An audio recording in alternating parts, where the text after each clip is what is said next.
We're gonna start by making our pide dough here. So we've got our bread flour, all-purpose flour, water that I've scaled at 45 degrees Celsius, salt, and olive oil. Now the reason the water is so warm is because the starter has been in the fridge. When I got up this morning, I did not want to mix the dough right away. So I had some time to get organized. So you can see this levain is ripe and ready. It's fully risen. It's got lots of air bubbles in it and it looks great. I'm gonna start by just using a wet hand to put 65 grams into my bowl. There we go. It's actually 67, but that is actually okay. I'm gonna start by adding our water to the levain. So you're gonna break up the starter in the bowl a little bit. Then we're gonna add our flour. Open your hand like this and move this together. So pinch through the dough until it is wet. You're gonna try and get all of this dry bit into it. Pretty simple. If you need, you can take a little bit of extra water and just splash it around, or you can use a wet dough scraper and then just start folding the dough onto itself like this. And all I'm trying to do is get all the dry bits absorbed. So if you look here, you can see that this dough is all the dry bits absorbed. It looks pretty shaggy and there's nothing in the bowl. The dough is actually a little bit warm, which is good because it's cool. We're sitting at 29 degrees Celsius, that's perfect. Next, I'm just gonna scrape this off my hands, get all the dough off. We don't wanna waste anything, so use the scraper. And then I'm gonna cover the bowl and we're gonna let this rest for 20 minutes before we mix in the water too, the salt and the olive oil. Cover the dough. Set a timer for 20 minutes. We're gonna mix in the salt and the olive oil. In the meantime, I'm just gonna get rid of my dishes. Oh, and I have a little helper. Daddy. What's this? You wanna mix it? No. Okay. All right, 20 minutes is up. We're gonna mix in the salt and the water too. So when you look at this dough, it's got some gluten development and that's just from resting, and that relaxation period is really important. Because this dough has sourdough starter in it though, I don't wanna leave that for too long. So we do these short rest periods. So the next thing we're gonna do is take your salt and we're gonna put it right in the middle. And then I'm gonna use the water too over top of the salt just to melt in that salt. Then with your hand like a claw, we're gonna pinch through until you can't feel the salt anymore. All right, so once we've got a smooth dough and the salt's incorporated, we're now gonna add the olive oil in. Just pour the oil over top, and then we're gonna squeeze this through and mix it until there's no greasy bits. The dough will look kind of split and greasy, and we just wanna work that through. Pour the olive oil over top, try to get all that out there. You can use a bit of dough. And then just start to pinch this through. So what you'll see is the dough becomes oily. Just keep working this until there's no oil visible on the dough. So we're just gonna keep kneading, and I'm kind of turning the bowl with one hand and then folding the dough over onto itself. You can actually see the dough gets pretty strong here, and just keep going. And the reason I do this in the bowl, not on the table, is just to keep it cleaner. But you could definitely do this on the table if you want. So once you've got the oil incorporated, you can see it's no longer greasy. The dough is not a perfect smooth ball, but that's okay because we're gonna give this a few folds. We are going to give this a bulk fermentation of 3 hours, meaning from the time of mixing to the time of dividing the balls. And in that 3 hours, we're gonna fold the dough twice. So I'm gonna set a timer for the full length of bulk fermentation, and we're gonna fold it at about 30 to 45 minutes and then 30 to 45 minutes. The exact time of the folds isn't really that important, so don't get too caught up. If you're a forgetful person, set a timer for 30 minutes or have 2 timers or whatever works for you. So we're gonna leave this on the table, get this cleaned up, and we'll come back and give this a fold in about 30 to 45 minutes. All right, it's been 40 minutes and it's time to fold our pide dough. As I mentioned, I just let the timer run for the full bulk fermentation. I find it easier. So this dough has relaxed. It's got some extensibility now. You can kind of stretch this out. And what we're gonna do is with a wet hand, we're gonna fold the dough onto itself. What you're gonna do is just slightly wet your hand like that, pull the dough up and fold it onto itself. Rotate the bowl again, and you'll see that the dough is like tightening up a little bit. Once you get all the way around the bowl, you have this tight ball, and at the very end, we're gonna flip it back over, especially with a wet hand. This is quite a stiff dough. It's really easy to work with, and we're just gonna place that back in the bowl and cover it. We'll give this one more fold during the bulk fermentation, and then we'll get into shaping. So it is now 2 hours and 18 minutes left. We'll wait 40, 45 minutes, and when there's about an hour and a half remaining, we'll give it the second and final fold. Leave everything here and clean my hands. Time for the second fold. There's an hour and 48 minutes left, so we're roughly close enough. So you can see the dough is domed now. It has much more strength than before. The other thing you should notice at this point is that there's little bubbles popping up. If you wet your hand and stretch the dough, you can see that it's quite strong. You can almost give it a full, well, you can pretty much, you can even, if you want, actually what we can do is to check the dough strength.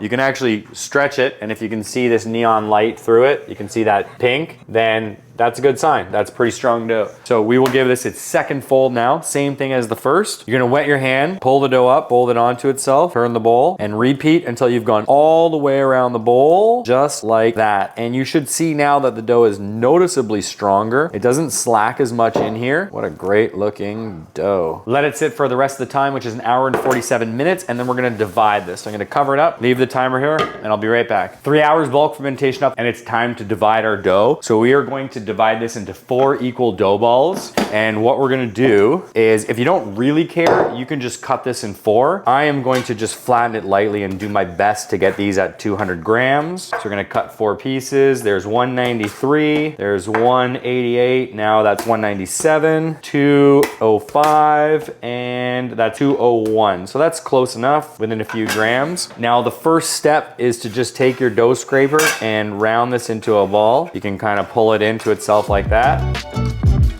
So you're gonna use the scraper, pull, and develop tension on the table, making this into a nice, tight, round ball. Next up, we're gonna use a sheet pan lined with a Silpat. Silpat is a silicone mold, or a silicone, I don't know what you call that, silicone sheet. And if you don't have that, just put it directly on the tray. Don't wanna use parchment, it'll stick to the parchment. Then you're gonna pick up the dough ball, and in your hand, close the dough. So one hand turns, and the other one pinches it shut, so that you end up with a nice, tight, round ball, just like that. And then repeat on the next dough. So you're turning with one hand, and you're pinching in the thumb with the other to give you a nice, tight, round ball like that. And then on the final one, same thing. If you have these dough bubbles, you can pop them out, no worries. Then once you've got your dough balls, I take an upside down sheet pan, place it over top. This allows me to stack stuff on it when it's in the fridge. It also prevents the bag from falling on the dough. And we're gonna just cover these plastic bag. So I'm gonna place this bag in the corner like that. And now these dough balls are gonna go in the fridge for 24 to 48 hours, and we're gonna pull them out 6 hours before we use them. So I plan on making the Pide tomorrow for 6 p.m. I'm gonna pull them out of the fridge around noon. Now, if you're in a really cold environment, you could do longer. If it's really super, super hot where you are, you could do a bit shorter. So I will put these in the fridge in here.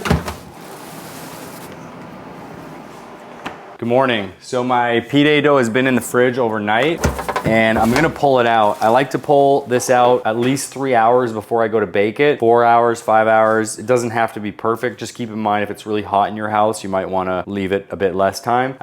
Typically for my sourdough pizza dough bases, I pull them out 6 hours, 7 hours before using them. But with this dough, we're gonna roll it out with a pin, so it doesn't have to be as perfect. And I'm just gonna set this off to the side on my rack. While we wait for the dough to rise, let's make our filling, our lamb farce. I've got some stuff ready to go. I've got 2 pounds of ground lamb. Now this is probably way more than I need, but I like to have the filling. And this is fresh lamb, so I'll freeze anything I don't use. Olive oil and salt. So here I've actually got some shallots and some red onions. We're gonna pickle these for the top, and I'm gonna use the shallots inside. I've also already made the spice mixture. The spice mixture is gonna get mixed into here. I like to make this in larger batches, and I'll use it for other things. If you want the exact quantities, I've got this recipe over on my website. Some black pepper, some salt, some olive oil, and just a little bit of tomato to bind it. In this spice mixture, we've got cumin, sumac, allspice, paprika. You could put onion powder, garlic powder. Now this isn't exactly an exact measurement. I just put the spices in the jar and shake it up. I'm trying to make my version of Turkish pide. I visited Turkey a few years ago, well, a while ago now, with my wife. And although I'm not trying to make the most authentic thing in the world, so please don't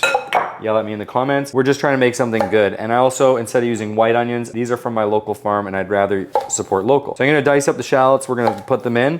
We're gonna put our spice mixture, salt, olive oil, and mix this up super, super well.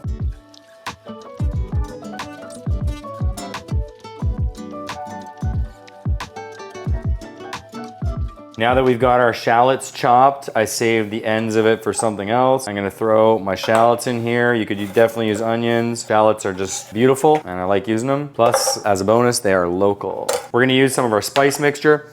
Oh, it smells so good. Sprinkle this. Pinch of salt.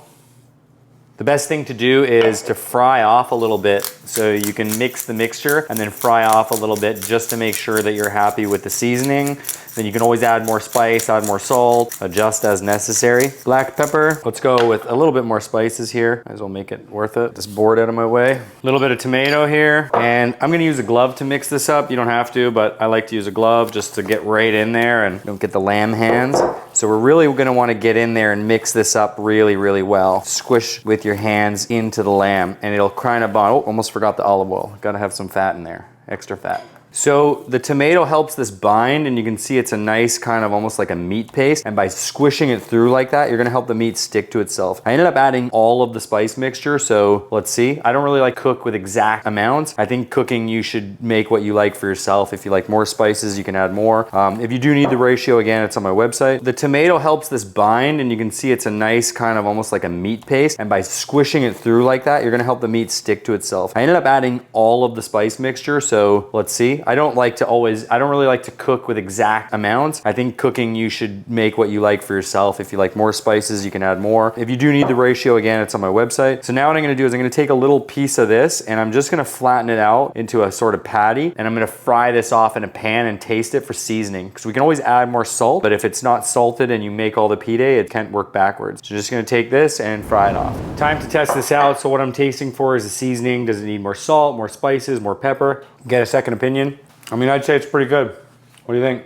More salt? Yeah. She says more salt. Little pinch, okay? I'm gonna get the extra salt mixed in, and then we're gonna put this in the fridge until we're ready to use it. Next up, we're gonna make some pickled onions while we wait for our dough. If, you know, this is gonna be a garnish, so we're just gonna do a rough pickle. I got these beautiful red onions from my local CSA. We're just gonna peel the woody outside layer off, and then I'm gonna slice these. So to do so, we'll cut this in half. And we'll just put some nice sort of little wedges in here like this. And we want them to have a little bit of texture, so you don't have to cut them too small. Probably one onion will be enough, I think. I'm not gonna be canning these, so we're just gonna do a rough pickle here. We're gonna use a bit of this champagne vinegar. You could use red wine vinegar or white vinegar. And we're gonna do about equal parts, roughly, water and vinegar. The reason I do it like this is so I don't make too much brine, and I know exactly what I need to cover the onions. Then we'll just let this out into our pan. We're gonna add a little pinch of salt and a pinch of sugar. I actually forgot to put peppers in the farce. Usually I put some peppers into the mixture. There's jalapenos in the recipe, but I've got all these really lovely peppers in my garden right now. So let's actually just put some into the pickle. These are Jimmy Nardello's.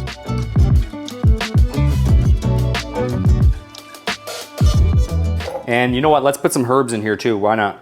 Now we're just gonna put some oregano as well. Why not? We've already put the peppers. This is gonna be a tasty pickled onion, layering some flavor. So I'm actually just gonna use these oregano flowers. It smells so good. Throw them in the jar. Once you've brought your vinegar up to a boil, you can pour it on if you've got a little handy thing here. Now, keep in mind, I am not canning this. If you are canning this, please look up safe practices for canning and all of that. So we're just gonna pour this over top.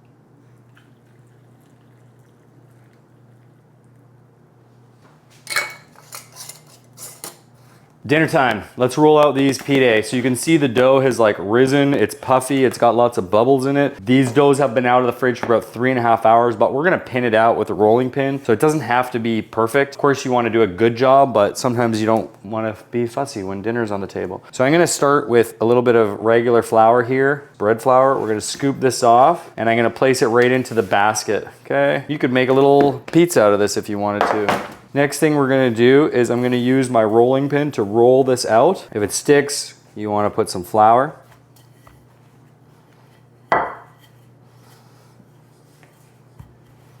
I've got some semolina mixed with bread flour here, and I'm just gonna dust the peel lightly. I don't like to use bread flour for the firing because it tends to burn in the oven. So we're gonna just pin this out a little bit more and then place this onto our peel. Make sure it slides, it does. Reshape it if you want. Grab your lamb mixture. How did you know I was gonna ask for a spoon? So we're gonna spoon a little bit of this lamb onto the middle, and then we're gonna press this into a thin layer.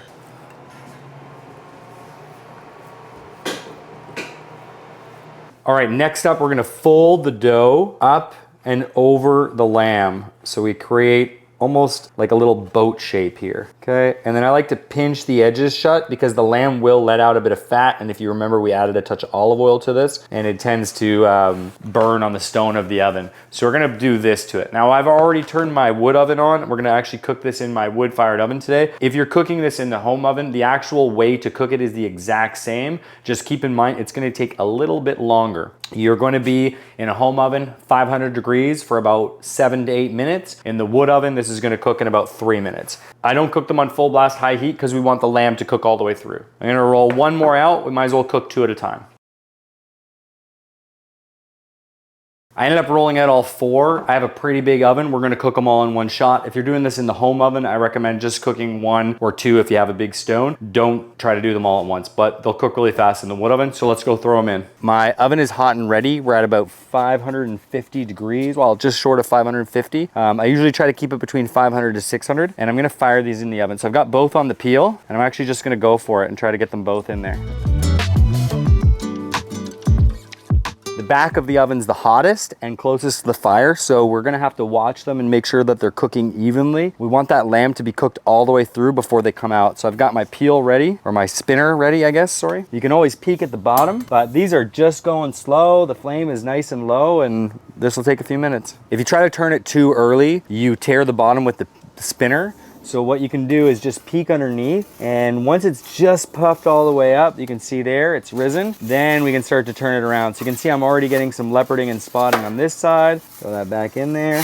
Grab this one. Give this one a spin. You can see this one doesn't quite have as much color on it. I don't know if you can see that, but I can see that. And we're gonna let them go. Because I'm gonna cook the next 2 right after, I'm gonna put these onto a cooling rack so that they don't get a soggy bottom. Oh my goodness, it's already smelling good out of here. We've got live flame. Now the oven's actually coming up because I'd added some wood, so we're now at 550. They look so good already. You can see this one here. Oh yeah, look at that. So what I'm doing is just turning them because you can see that it's darker on one side. So I'm gonna turn it. Now this looks fully cooked, but I'm just gonna put that one at the front of the oven to kind of finish slowly. These look so awesome. I'm gonna get them out onto my cooling rack. If they're not cooked, you can put them at the front of this oven and they'll still cook, but mine look very good. We're just gonna take these out and let these sit on the cooling rack while I cook the next 2. Yes. They look awesome. Now, I mentioned this might not be the traditional method or recipe, and I'm sure there's plenty of people out there that can show you, so please don't attack me in the comments. This is just my version and flavors that I love from visiting Turkey, and it's gonna be delicious. So the last thing we're gonna do is put a little herb salad. On my website, we're using parsley, but it's the middle of summer, and in this bowl, I've got basil, chervil, dill, and cilantro from our garden. We're gonna add a touch of olive oil, a little bit of more olive oil. Toss the herbs gently. You don't want to bruise them. And we've got our pickled onions here. Oh yeah, they smell good. You can see the onions have softened. Oh yeah, look at that. Little herb salad there. And a little bit more herbs for the last one. We got a bigger bowl. A couple of pickled onions. We'll put some peppers on here too. A little pickle juice on there is okay. You don't want it wet, but a couple of drips is okay. Nice and bright and colorful. Hint of acid to cut through all that fat. Just to make it look even lovelier, I'm just gonna top a few fresh herbs on top there. These are gonna be so good. Inspired by my trip to Turkey. To serve them, you can cut them up if you want, platter them up like this. There's my version of a sourdough Turkish pide. We've got our herb salad, pickled onions. Let me know. Now, if you like this video, please do me a favor and subscribe. I'm trying to get to 100,000 followers. It would mean the world to me. It helps my channel grow and other users find me. And this full recipe is on my website. You can find the dough recipe and the filling recipe. I hope to see you in the next video.